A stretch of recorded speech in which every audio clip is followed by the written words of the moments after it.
This happened to me when I was around 14 years old. I was at a sort of religious class located far from our main school building. I was drawing my cartoon characters, waiting for my teacher. However, an hour had passed and he didn't come.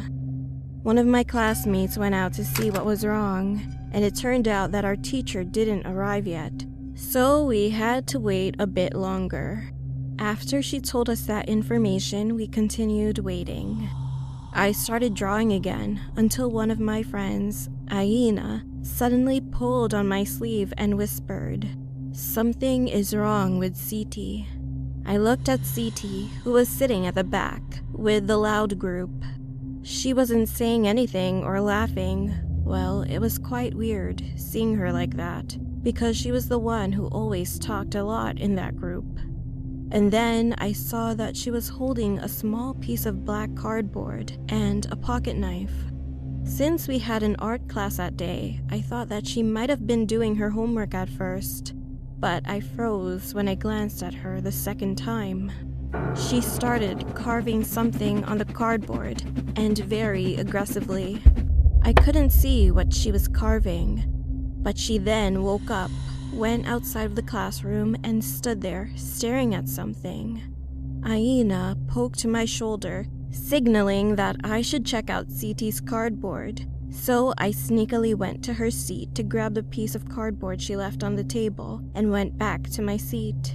As soon as we flipped the cardboard over, we got goosebumps all over our bodies. Something was written on it. The words meant, "We didn't disturb them, they disturb us," in our language.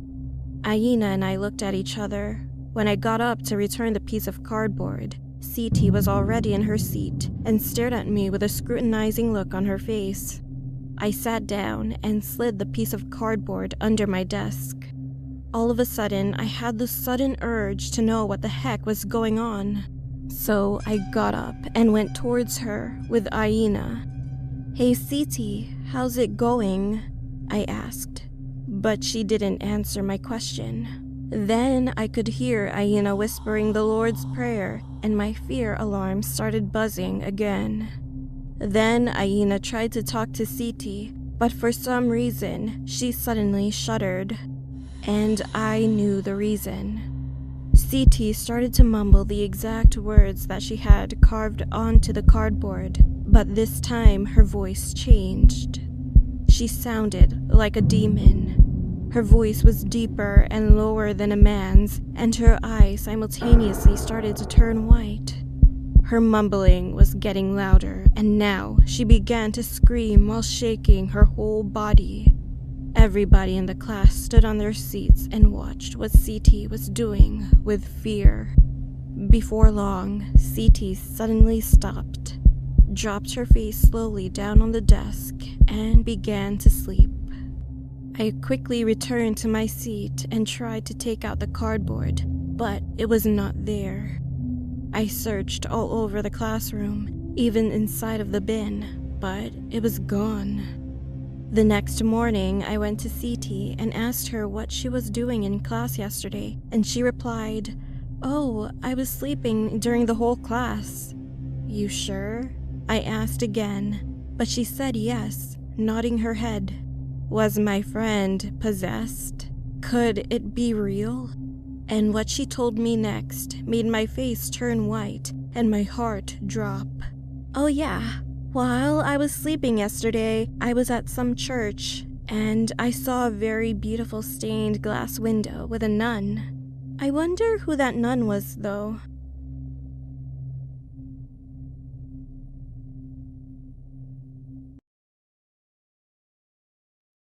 This is the story that happened to me a few years ago. I was studying for the civil service examination. I came up to the big city to study, and while I was looking for the house to stay, I met one house owner. The middle-aged lady was so kind, and the rent price of the room was extremely cheap in comparison with the price at that time. All of my friends opposed and said the price is too cheap. They also told me to reconsider it, but my mind was urgent, so I just made a contract right away. The room was pretty big, and the window was also wide enough so that I was satisfied with my room. But a few days later, a strange smell began to come up from under my bed. At first, it was endurable, but the odor was getting worse, so I couldn't sleep at all in my bed. I eventually begged the owner and ended up moving to the next room, which was far away from this room. Since that day, whoever moves to that room, they all moved out again because of the smell. A few people visited in a few days, and I heard the conversation between those people and the owner while they were taking out all the stuff and removed the wallpapers in the room. "Ma'am, we had told you that it would stink. If you'd have done what we said last time, well, you'd have spent less money." And then she answered embarrassedly, "I didn't know it was going to be like this." They then began to remove the floor, change the cement, and finally change the whole room completely. Until then, I thought we were just remodeling the house, but after I heard the story of the room from the other people who lived around here, I eventually realized that I was totally wrong. It is said that a few months ago, one student committed suicide in the room. And the owner at that time, she ignored the cleaning company's word that she had to reapply the cement to remove the smell that had seeped into the floor. So she just chose wiping off the blood of the body by reason that it was expensive. The cement looks hard just by looking at it, but because of the porosity, it's known that the cement has lots of small holes like sponges. But what if someone was murdered or the dead body was left unattended for a few days? When the blood or such thing flows downwards, it starts to rot inside and then stinks. In addition, if the dead body is left unattended for a few days, the waste begins to come out and the fat flows out when it starts to decay. Like the blood and the waste are hard to clean, as you know. As soon as the smell penetrates through the concrete hole, you would not be able to get rid of the bad smell no matter what you do. Therefore, it's said that cement should be removed altogether because the smell would not be gone of this kind of house. Although I wasn't staying in that room at that time, I kept feeling uncomfortable, so I eventually ended up moving a while later. I would like to say this to those who are currently looking for the new house. Even if a newly plastered house smells, or if you found any signs of partially cement floor, especially when the house is old, be careful, because I'm sure that something would have happened in that house already.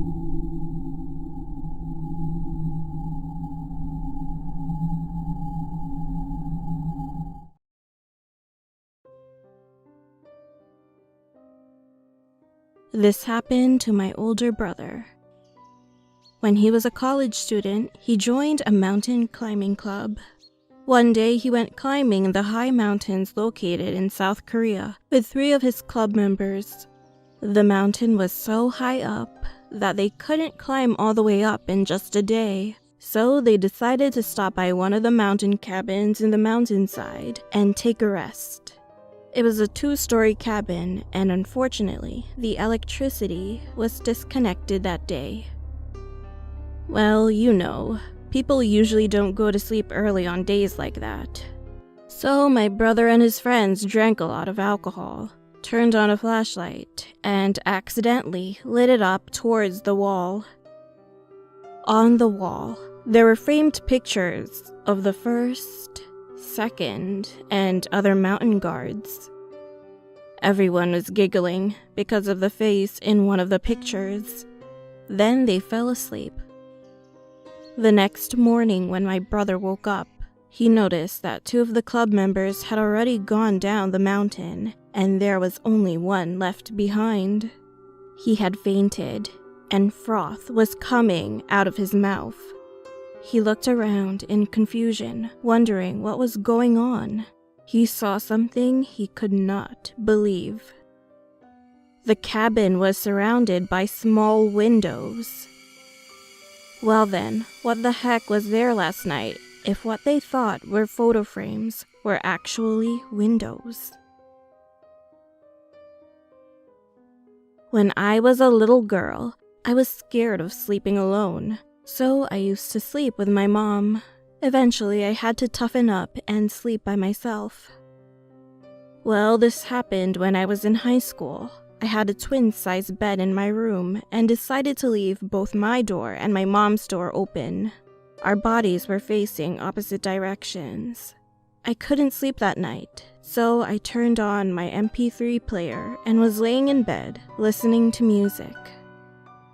All of a sudden, I felt a little strange, so I turned my head around, and at that moment, I froze. I saw a person's foot on my mom's body. First of all, if someone gets too nervous, it's hard to look around clearly. However, I slowly looked up, and then I saw the face of the person standing on her body. Literally, someone was standing on my mom's body. Well, it was the worst thing I've ever seen. I wanted to turn my head around again, but I couldn't. I couldn't open my mouth or even listen to music anymore. I couldn't take my eyes off his face. His mouth was stretching and getting bigger and bigger until eventually it ripped right under his ear. I could see that the inside of his mouth was all red. I wanted to wake my mom up somehow, so I gathered up enough courage as I could. "Mom!" As soon as I yelled, everything disappeared like smoke. She ran into my room, hugged me, and reassured me that everything was okay. I was leaning on her now so that I could calm down. Soon after, I put my earphones back in and turned on my MP3 player. And that moment was really crazy and just plain scary. All of my files were gone. I had around 300 songs on the device, but all the songs were erased for no reason. I couldn't sleep at all that night and still felt bad even after waking up the next morning, so I ended up breaking my MP3 player. Well, why did my music files disappear? I used to wear a lot of wigs for my job. One day I needed a short bob cut wig, so I bought one and kept it at my house for a while. But then, something strange happened. The next day, my mom suddenly came into my room and said this. "Hey, why do you keep calling me?" "Huh? What are you talking about, Mom? I haven't called you once." I replied to her, but she insisted that she kept hearing my voice. It was kind of weird, but soon I ended up thinking that she was just hearing things or hallucinating. A few days later, while I was eating dinner with my mom and watching a TV drama, we heard a small voice. "Mommy!" What the? I stood up, and what made things scarier was the voice sounding exactly like mine. At first, I thought I misheard it, but I kept hearing the sound.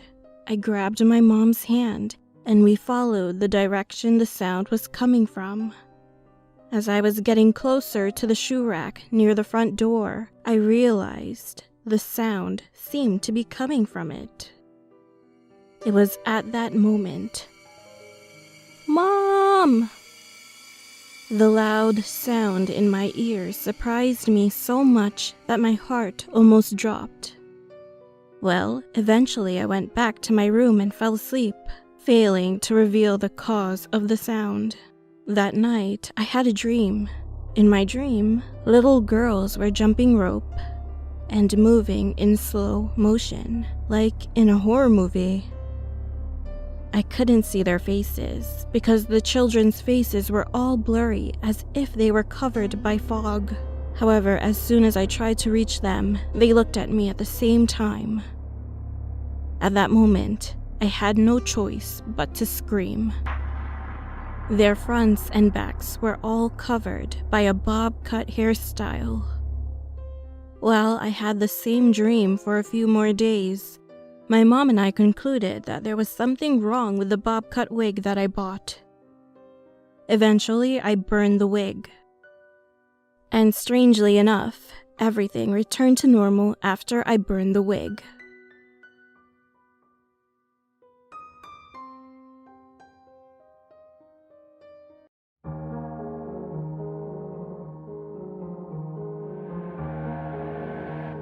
My name is Nikki and I'm 19 years old.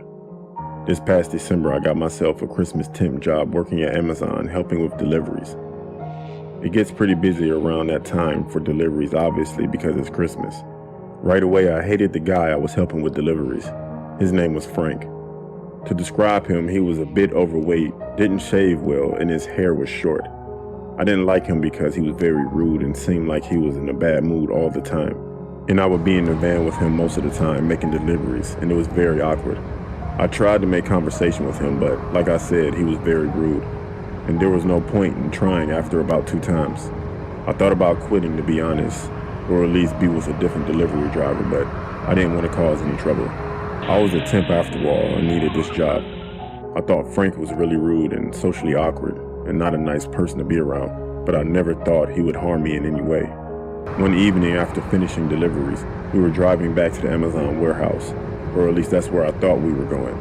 Frank passed the turn where we always go to the warehouse. As I said before, we didn't really speak, so I wasn't about to question him. He would probably snap at me anyway. After he continued driving, the more obvious it was to me he was taking me to another place, and it wasn't the warehouse. I finally asked Frank where we were going. He didn't snap at me, surprisingly. He just said we needed to run and do a quick errand. I was looking around my surroundings, and I could see that we were around empty fields and abandoned farmhouses. At this point, it was getting dark outside. Frank then pulled up next to a tall, overgrown, and unkempt cornfield. He said to me in a very firm voice to stay exactly where I was. "Don't move." Frank then got out of the car and started walking up into the dirt road, disappearing into the dark of night. 10 minutes went by. I sat in the van by myself in the dark and had no idea where I was. My phone was in the warehouse in the locker, as we weren't allowed to have our phones during work hours, so I couldn't even go on my phone or use it as a light source. I needed to pee and couldn't hold it any longer, so I got out of the van and headed into the cornfield to do my business. After doing so, I started to walk back towards the van. In the near distance of the cornfield, I could see flashlights. 2, in fact. I found that really odd, as the whole area seemed to be abandoned. As I got closer to the van, I could hear a sort of heated argument going on between Frank and another man whose voice I couldn't recognize. I couldn't see him either. I heard the other man say, "Where is she? You said she was in the van." Frank then told the man that she was just in there, and she has to be around here somewhere. The other man said to Frank, "If we don't find her, you're a dead man." That's what those flashlights were. Those men were already out in the cornfield searching for me.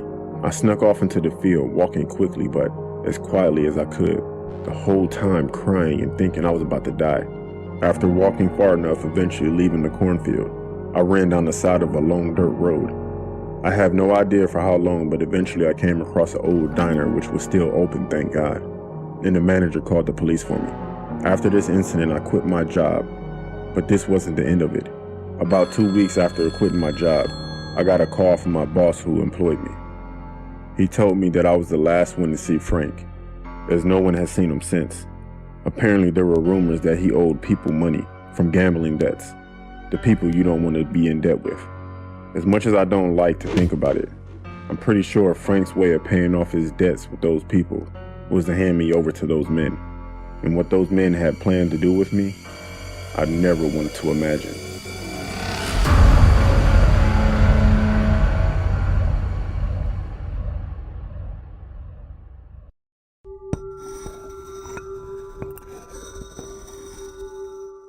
My cousin used to work at a police station, and this incident is about one of his colleagues' experiences. One day, he received a call from a gas station worker that he had been robbed, and the robbery escaped shortly before he called the police. He asked the worker if he could describe the suspect, and to his surprise, he said that the person was in fact a woman. "With a white dress, and she has very long dark hair, and also she was beautiful," he said.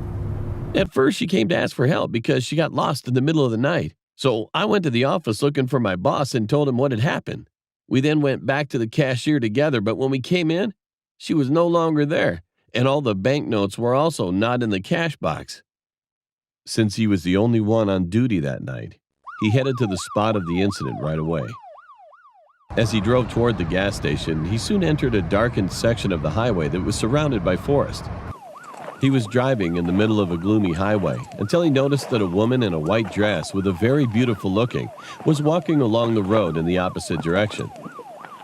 He passed her accidentally, so he began to slow down the car and turned to check again if she's the person that the worker had described to him before.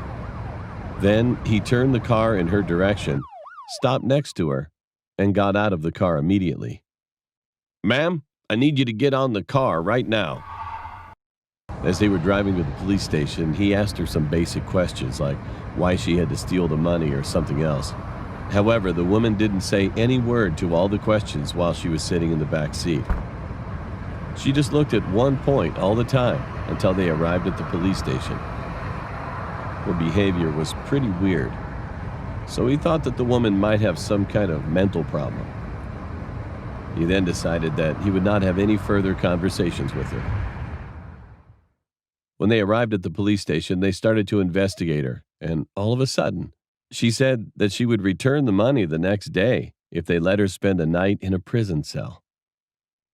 Because she kept insisting that she had nowhere to go, he and other cops were confused by her comment. But they could nothing to do, actually, so they eventually approved of her proposal, letting her spend one night. The other police then called the gas station and informed the workers that they had captured the person, and they would return the money for tomorrow. The next day, he went to visit the woman they had detained yesterday.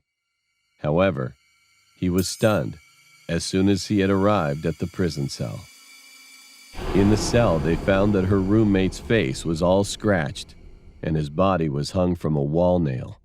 And the bills, which they didn't see yesterday, were all tucked in his pockets roughly.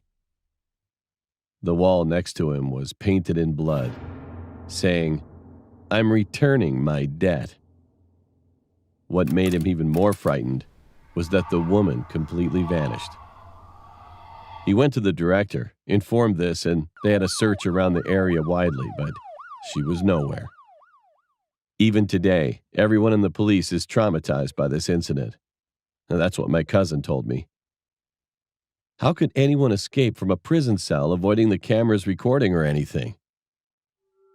Eventually, they never found out what had happened that day and where she is now.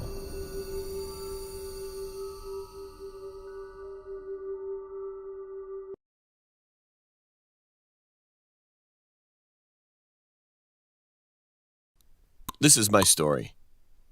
I used to have a habit of grinding my teeth while sleeping, so I had a lot of arguments with my roommate about this. Of course, I felt sorry for him, so I was thinking about what to do. I finally found out that a mouthpiece would be a perfect solution. I told him in a loud voice, "You're not going to hear anything from today on." I put the mouthpiece in my mouth and then I laid down. However, he suddenly shook me not too long after. I slowly opened my eyes. The lights were turned on, and my roommate was looking down at me with a blank stare. "What's the matter?" I asked. "Something's weird," said my friend. And what he said was that he suddenly heard loud teeth grinding sounds again while he was sleeping. But this time, it was bigger than usual, and it sounded more vivid in his ears. And he finally felt that he had reached the end of his patience. "I'm gonna have to kill that bastard." Literally, this is how he felt at that moment. Only thinking about that, he tried to find a knife and put it in my mouth, but it was too dark in the room, so he turned on the light to find it, and then the sound abruptly stopped. You know, when a person grinds his teeth or snores, it doesn't matter whether someone turns on the light or not. But when he turned the light on, the noise stopped, and when he came close to me, he found that I was sleeping quietly with the mouthpiece in. Then what did he hear? And the next thing my roommate says was, "It just gives me goosebumps. Hey, if I hadn't turned the lights on and found the knife, I think I would have killed you. You know? I'm pretty weird though, but I couldn't think of anything else."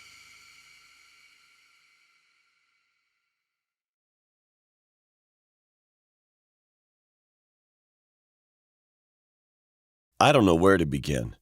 One night I was working part-time at a convenience store.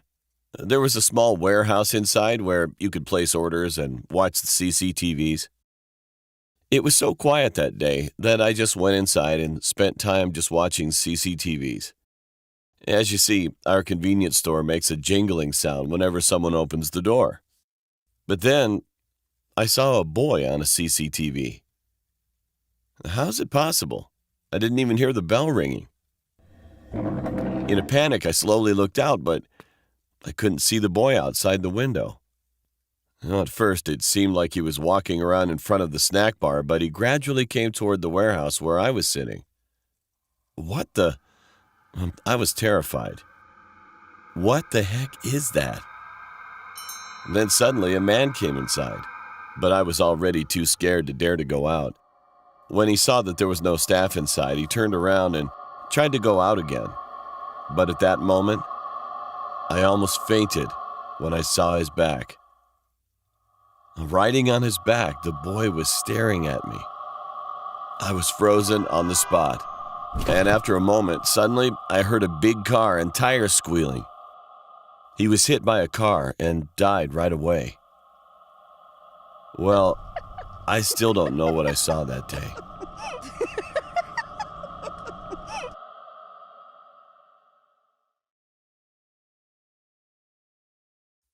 Let me tell you about my grandmother. Well, she doesn't have one finger on her hand. When my grandmother was pregnant with my uncle and aunt, she got her finger stuck in the cultivator's motor, and it got cut off. Also, there were a lot of bad things that happened that year, and she had a lot of people who died or were sick around her. My great-grandmother took my grandmother to a shaman's house at the time after finishing her finger treatment. Well, just as expected, as soon as they visited her, she told her about her bad luck and some other stuff. My grandmother was about to go back home because she thought it was literal nonsense. All of a sudden, the shaman stood up and yelled, "Where's your finger?" Her eyes turned white. "Oh, no! Why did you attach your finger on in that place?" My great-grandmother was surprised at the shaman shouting and asked the meaning. And then she answered like this: "That woman's fingers went in her stomach." Less than a month after leaving the shaman's house, my uncle and aunt were born. And when my grandmother saw her babies, she was horrified. Both of them were born with polydactylism, so they both had 6 toes each on one side. Well, I still don't believe in ghosts or shaman stuff, but that story really gave me the creeps.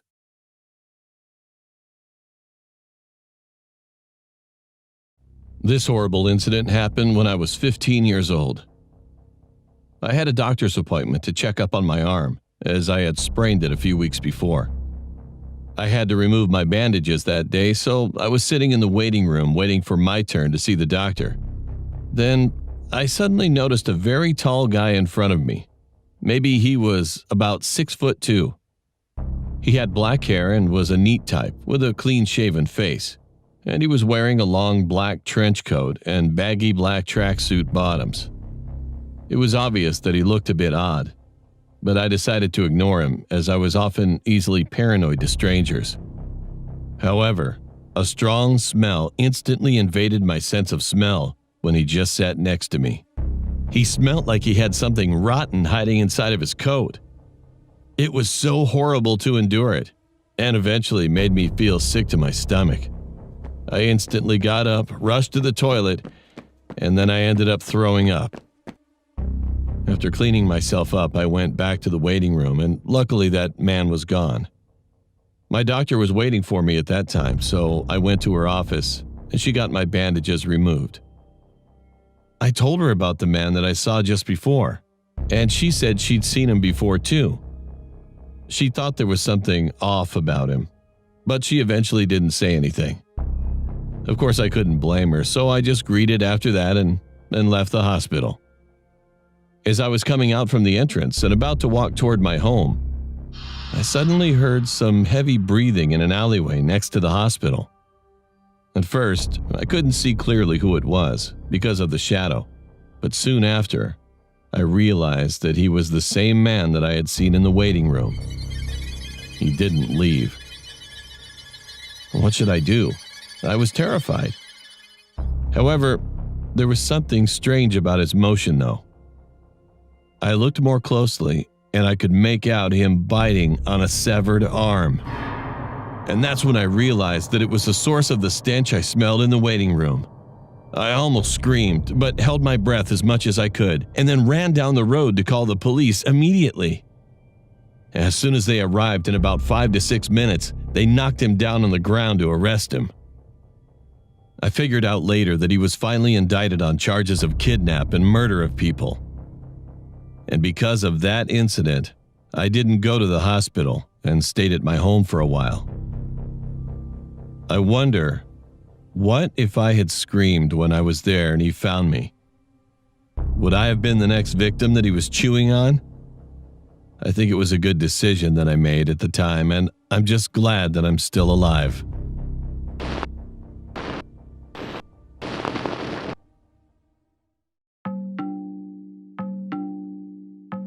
This incident occurred when I just turned 12.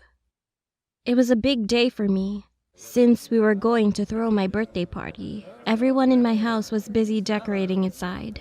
A lot of my friends and all my family members were supposed to come, so I was pretty excited at that moment.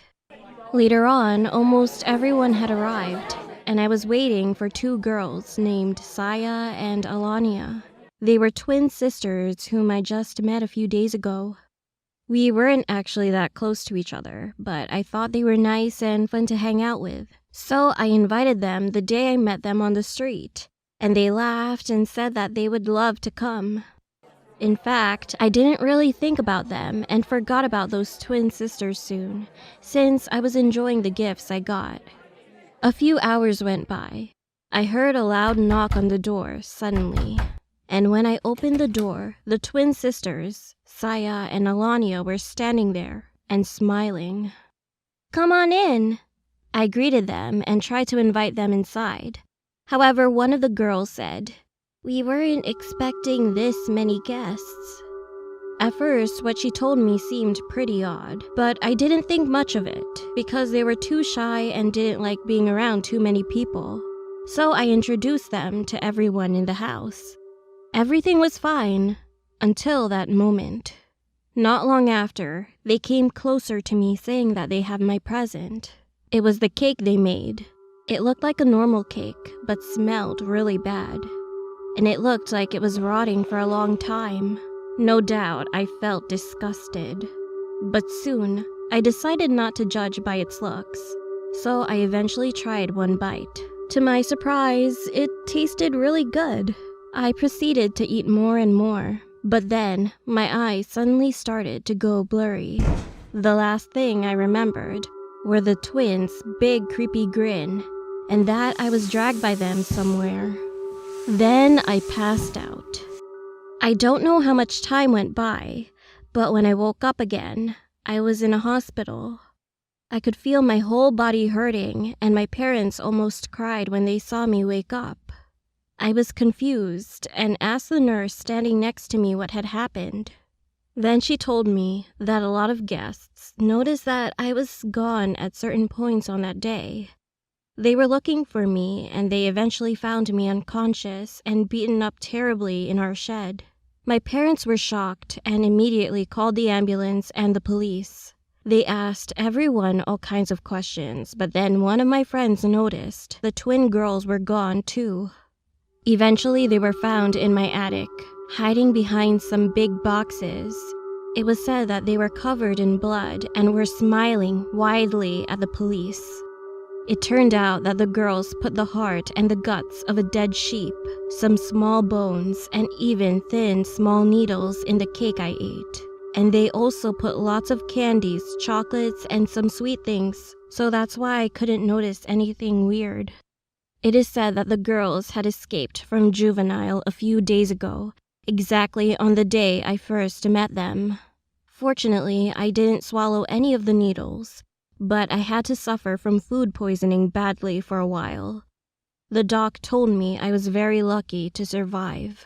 To this day, I still wonder what would have happened to me that day if my family and friends hadn't found me in time.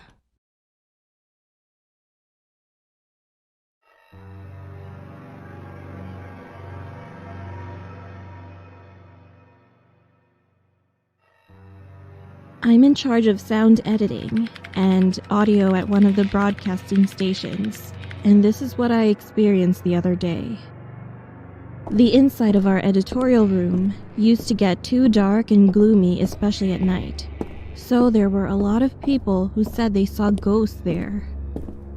After I joined this broadcasting station, I just laughed when I heard about it.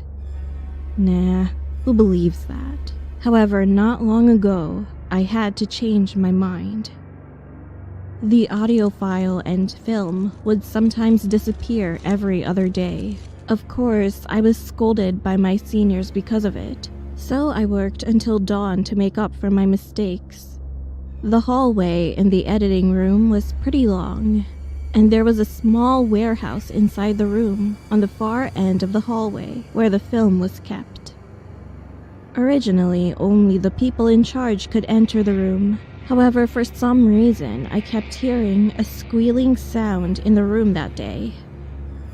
I guess someone's still working. While I was editing, I kept hearing that noise. Wondering who was inside, I got up from my seat, came out into the hallway, and opened the warehouse door slightly. And there was someone inside the room. A woman with disheveled hair was lying on the floor, attaching her stomach. She kept making grotesque sounds and crying.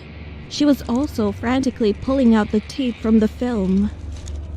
The scariest part was the speed she was pulling the tape out. It didn't seem normal. It was abnormally fast, and her posture was she didn't just lie on her stomach. She didn't have a lower body. I ran away from the room screaming like crazy, and the next day I told my senior about this, and the senior who was listening quietly said this. After hearing it, I couldn't sleep at all. Maybe she was looking for the film she had appeared in. Well, let me tell you my story. I'm working as a police officer. I experienced something really incredible a while ago, but no one believed my story, so I'm here to tell you this. Not long ago, my team and I were dispatched on a mountain after receiving a report that there was a dead body there. While we were doing some research on the dead body, I went closer to it and started to check it out. It seemed like it hadn't been long since he died, and furthermore, his body's condition was really clean. I guess this man probably committed suicide. I was thinking that, but it was at that moment. Not yet. The dead man was staring at me, with his eyes slightly open, and I definitely saw him saying it based on the shape of his mouth. He's alive! I saw it! I screamed, grabbed the other cops, and shouted, but soon, I eventually got scolded by the chief, and he told me not to disturb the other cops. He also told me that the body's cardiac arrest was checked already. I soon became devastated. Did I not see it? Did I just witness something wrong? It turned out that it had been about 10 hours since he died, and the cause of his death was suicide. I started to tell another senior police officer. He listened carefully to what I was saying, and he finally said this. Well, sometimes there are people like you. You know, those types of people sometimes hear the last thing the dead wanted to say. I just heard this from someone I know. One day, he got up as usual, and then he stared at his finger with a blank expression on his face. Why don't I have 6 fingers? Why do I have 5 fingers? Where's the other one? He started to have these kinds of thoughts out of nowhere. He was so worried, and he kept thinking about it on his way to work. And he was so scared when he came back home that he burst out crying. However, he eventually realized it only before he came home and was about to fall asleep. Oh, yes. I have 5 fingers, actually. A few days later, he posted about this on an online community. Well, of course, most people treated him like a crazy person or just laughed at him. In the meantime, a comment written by one person stuck deep in his mind.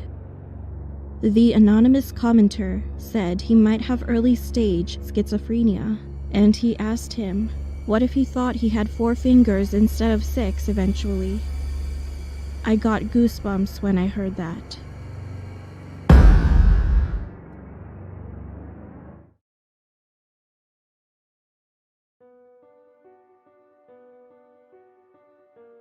I had a hobby of capturing some ghost stories that I found on the internet and putting them one by one in my cell phone's album. Then one night, I suddenly had a nightmare. I couldn't move my body at all, and at the same time, something caught my eyes. It was a female ghost sitting at my bedside. She was muttering something while holding my cell phone. And when I looked more closely, I could see that she was watching those scary stories in my phone's album that I had captured, swiping her finger on the screen quickly. This is funny. This is funny. And this is very funny. This is funny. About a few years ago, I had a roommate when I was living in the dormitory. She was a pretty famous person in our major class and was known as someone who could see ghosts. Anyway, I was in the middle of a test period, and there were lots of post-it notes around my desk, which I put to memorize what I had studied. Then one day, my roommate looked at my desk and suddenly told me to take off all the post-it notes right away. Wondering why, I asked what was wrong with it, and she replied, saying this: I woke up for a moment in the morning a few days ago, and there was a woman sitting in front of your desk, and she was reading all of the post-it notes you wrote. Nothing could have been more creepier than what she told me. After that, I no longer put anything on my desk. Never.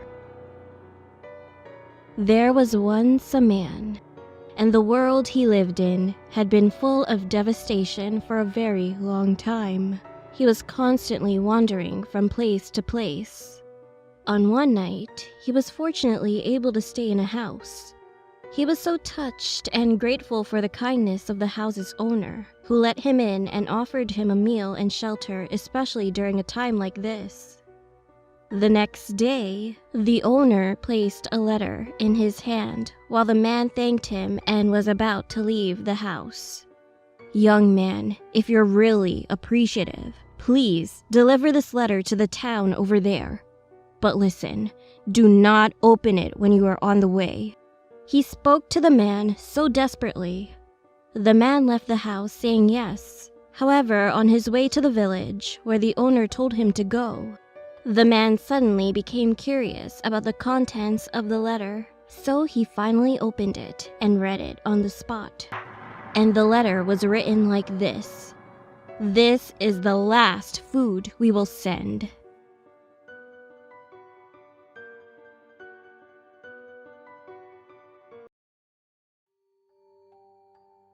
When I was in kindergarten, I lived in an apartment house of corridor access, and there lived a family of a friend who was always playing with me in the same apartment. Me, my mom, my friend, and my friend's mother. We used to hang out with each other often. Then one early dawn, my friend's mom kept hearing an irritating sound outside the front door, so she woke up and went outside. To her surprise, there was an angel of death crawling on all fours in the hallway in front of her eyes, just moving back and forth, on and on. And that irritating sound that she heard was the sound of his black dress being drawn to the floor. She screamed with fright, but it kept crawling slowly in front of the front door, not caring about her at all. And she eventually realized that it was a dream when she soon awoke. The next day, she, of course, got frightened and went to see the shaman lady with my mom. As soon as she told her own story, the lady said something with such a creepy, cold voice. "Your son will die soon, and there's no way to save him. You can't change the fate." She got more terrified with anger and got up from her seat hurriedly. But then the shaman said to my mom, "And your son will be safe." In the end, they had no choice but to just come back vacantly. A few days later, the four of us were on our way back from the market as usual. By the time we reached the entrance of the apartment, my friend suddenly ran into the apartment first, saying he had to pee. And I saw the fruit truck parked in the corner of the apartment parking lot, so I ran over there and started to beg my mom to buy some fruit. As she was not about to buy me fruits at all, she just persuaded me to go home quickly.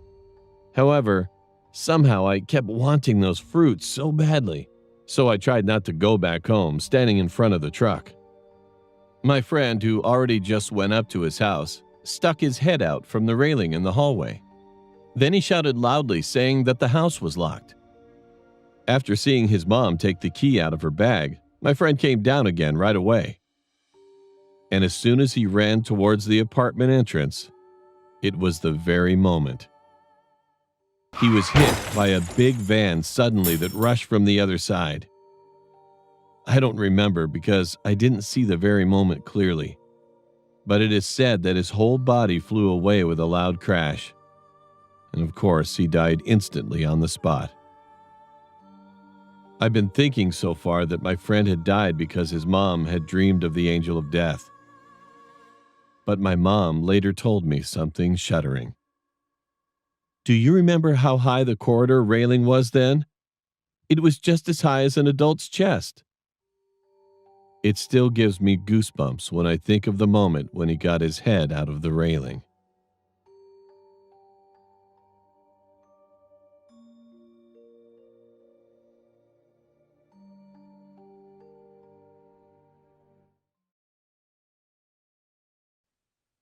This is a story that I read somewhere. Have you guys ever heard the term lucid dream? Well, it's a dream where you can do whatever you want while being aware that you are still dreaming. In other words, it's a dream with clear consciousness. But what is even scarier is that there are people who can literally invade other people's dreams. Okay, so here is how the story starts. There was someone who was experiencing a lucid dream while he was sleeping. All of a sudden, someone else appeared in his dream and shot him. It was so vivid. He could feel the pain of being shot, and he bled quite a bit. Then the stranger approached him, and he asked him a question. How does it feel to die in your dreams? I know, this is not a scary story, but it's about a dream I had when I was young. In my dream, I was at home drinking water when suddenly I had the urge to go to the restroom. So I ran towards the bathroom. But when I opened the door, about 100 doors were in front of my eyes. All the doors were locked, except for the last one. So I opened the doors one by one. I finally entered the last door, which was the restroom, and I felt relieved and happy while I was peeing. However, while I was peeing for a while, it was kind of weird. It felt really uncomfortable and wet. And when I woke up, I realized that I just urinated on my blanket. Anyway, I was shocked, but also generally happy back then, so it didn't really bother me. My older sister's body was weak, so she experienced sleep paralysis often. She used to dream a lot too, and once she told me the most horrible dream. In her dream, she went to the amusement park and rode a roller coaster with her friend. They sat in the back, and as soon as the roller coaster went up quickly, people in front of them suddenly died without any reason. My sister and her friend were really scared.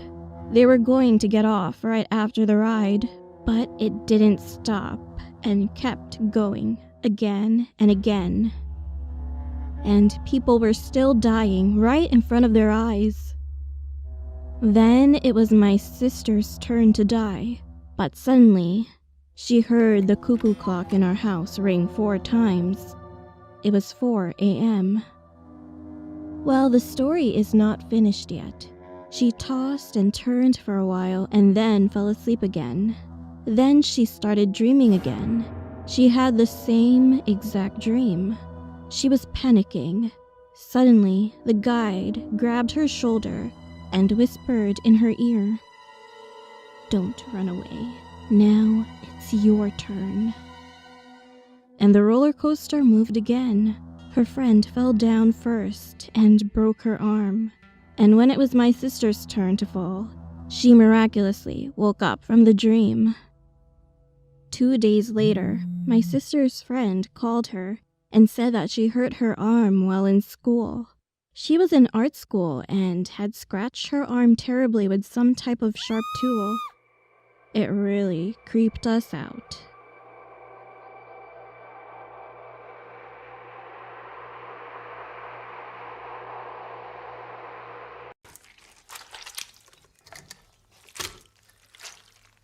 I used to live in a small house located close to a large town.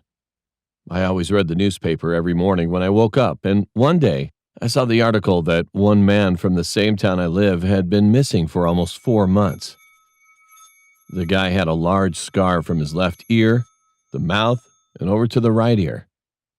I thought I had seen something like that in a horror movie before. After a few more months later, another man was found murdered not far away from our house. The police kept searching for the criminal. However, they could not find any evidence. I was paranoid about that incident, but soon I eventually forgot about it. About another month later, one night, I was about to sleep in my room. I was the only one who had a room downstairs at that time, and I used to sleep with my window open because I get hot often. That night, I fell asleep early. However, a loud noise from outside my window suddenly woke me up again. It sounded like someone threw a ball or something like that on the wall beside my window. My bed was right in front of the window, so between me and the window was pretty close to me. I couldn't see the outside as the black curtains were blinding the windows, but I could definitely see that there was something behind it. Suddenly, I heard a small dripping sound from the window to the floor. Being frightened, I slowly opened my cell phone and turned on the flashlight. And there was blood dripping to the floor. I immediately pulled the curtains open, and there was a knife stained with lots of blood on the windowsill. And there was someone outside. It was pretty dark so that I couldn't see his face clearly, but I could recognize those scars. It was the same man that was missing for months. He was standing there and just watching me with a blank stare. And I noticed that he had cut his scars open widely again with the knife. I quickly grabbed the knife, went to my parents' room, and showed it to my dad without saying words. Dad immediately called the cops, and they ran toward my room, but when we looked outside the window again, he was already gone. After the cops had arrived, they didn't find any trace of him. And now it's been 2 years since then. But still, nobody has found the man yet. Who was that man? And why was he doing that outside my window without doing anything harmful to me? It remains still a mystery.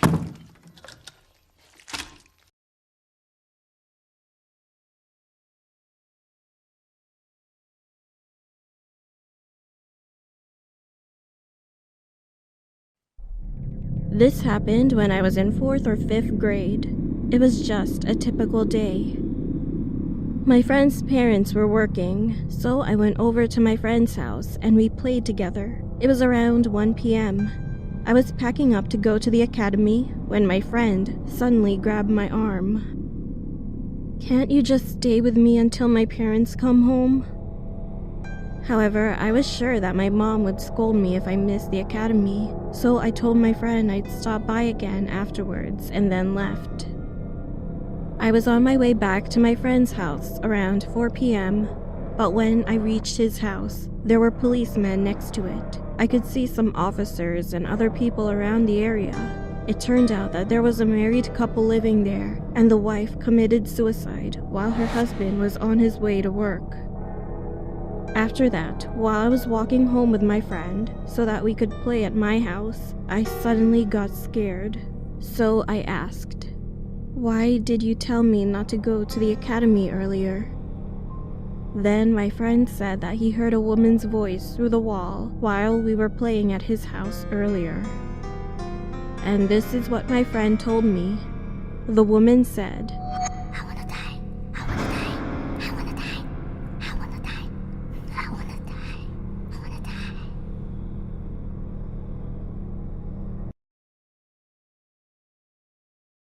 For some time, I used to try to experience a past life, but I'd always fall asleep whenever I tried to. One day, I tried to experience my past life. As soon as I woke up in the morning, I fell asleep again. I usually either don't dream or remember my dream after waking up, but this time my dream was so vivid. In my dream, I was walking up the stairs, and there were tons of flowers and grass on both sides. So I kept walking up the stairs, and I was excited. But then a man came down the stairs. He was handsome, but aside from his looks, I felt a little scared of him. I could see that all of his clothes were black and dull. The man walked towards me, so I tried to pass him with my eyes looking down. But then he suddenly said, "You have no past life, and this isn't where you're from," he said while shoving me. I woke up at that moment, but I still vividly remember the feeling of him pushing me. After that, I stopped trying to experience my past life. My brother used to suffer from a serious sleepwalking problem. The problem is gone now, but just 2 years ago, he would wake up every night, knock on the door of his bedroom, and walk alone. That was his creepy habit for a while. One day my parents went on a trip, and my brother and I were home alone. That night, I started to hear a tapping sound on the door while I was sleeping in my bedroom. When I opened my eyes, I noticed that it was coming from outside the door. So I opened it, and my brother was standing in front of my door. He was looking down at me without blinking an eye, and all of a sudden, he smiled. His skin looked so pale because he was sick at the time. It was horrifying. I ran to my bedside to call my mom, but my brother came into the bedroom, started to slowly turn around in circles, but suddenly stopped. Then he started whispering into the air, "Don't do it. I'm sorry. Sorry.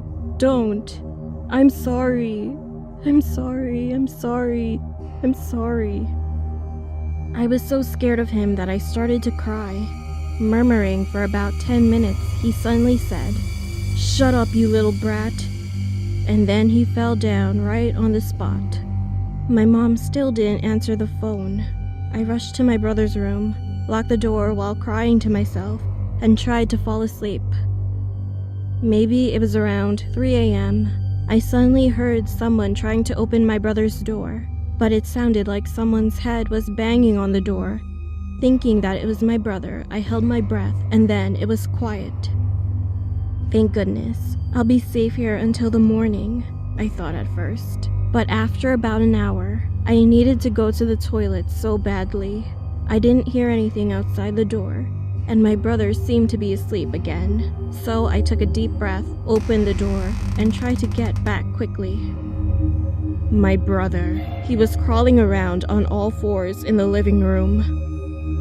Not on his knees crawling on the floor. He was moving around with both hands and feet on the floor, and his face was buried between his hands.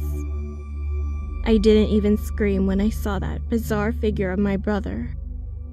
He was crawling in the dark living room. There wasn't a single light, and I think that was the most fear I've ever experienced in my life. While I was just shivering without moving an inch, I met his eyes and he looked like a dead man. as if he took some kind of drug. I snapped out of it when I saw his eyes. Then I ran back into the room, locked the door again, cried, and finally fell asleep. The next morning, I went outside and asked my brother about the night before, but he didn't remember anything. No way. What for? He said he couldn't remember anything at all, no matter how many times I asked him. That was the most frightening experience I've ever had.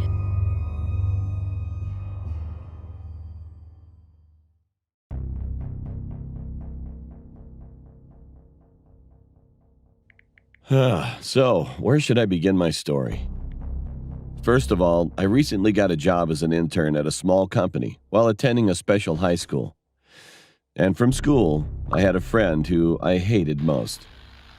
He always spread false rumors, making my friends turn on each other, and never was sorry for what he had done wrong. Well, he was already a celebrity at that time. But this dude and I eventually got a job at the same company. Because I had the complete opposite character of him, we had a lot of fights at school. However, after I came into the company, I tried to control myself as much as I could, and understand him no matter how much he said stupid things. My friends ended up calling me Buddha. But the incident eventually happened 2 weeks after my first day of work.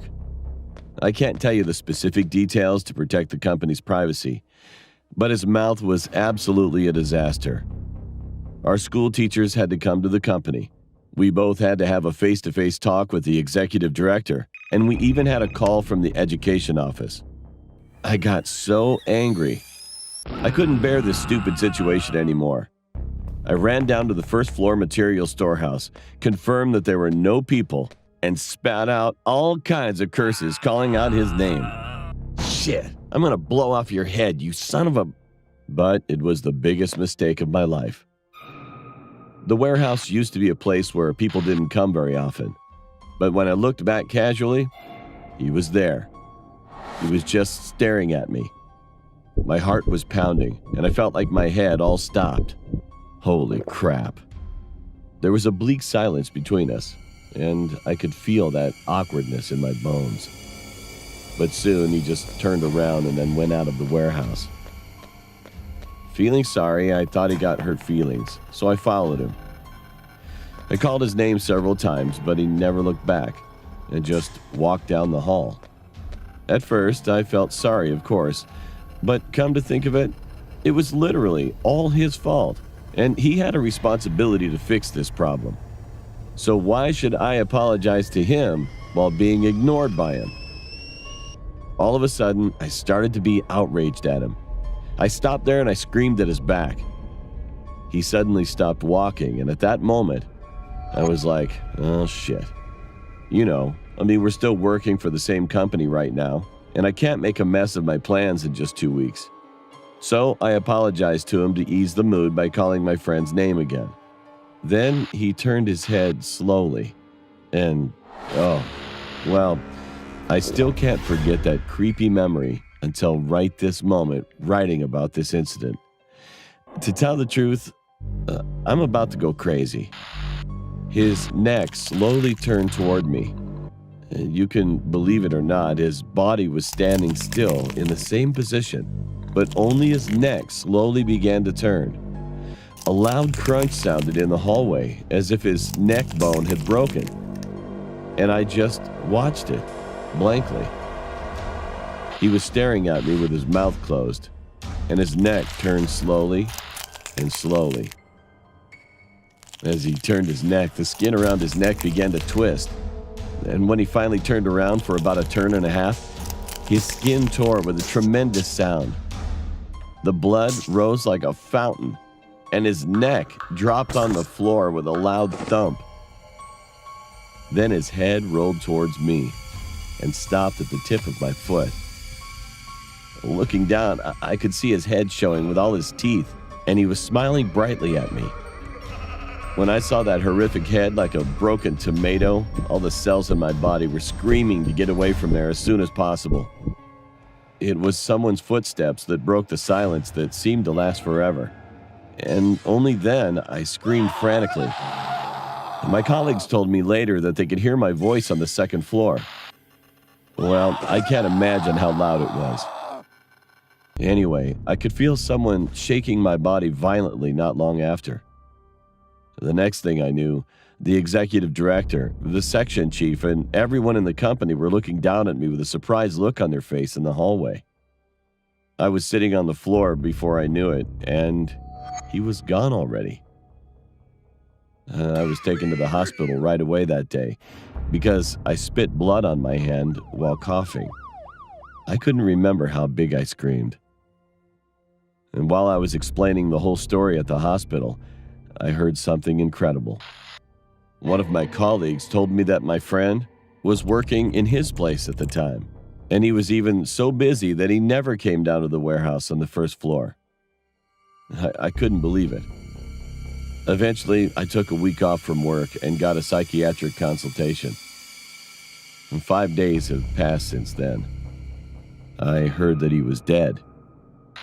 On the 5th day, the director came in early in the morning and opened the door of the company as usual. While he was working in the office on the second floor, he heard a loud bang in the hallway. And when he went outside, he found my friend had hit his head on the marble floor, and it was all smashed. He died just like that.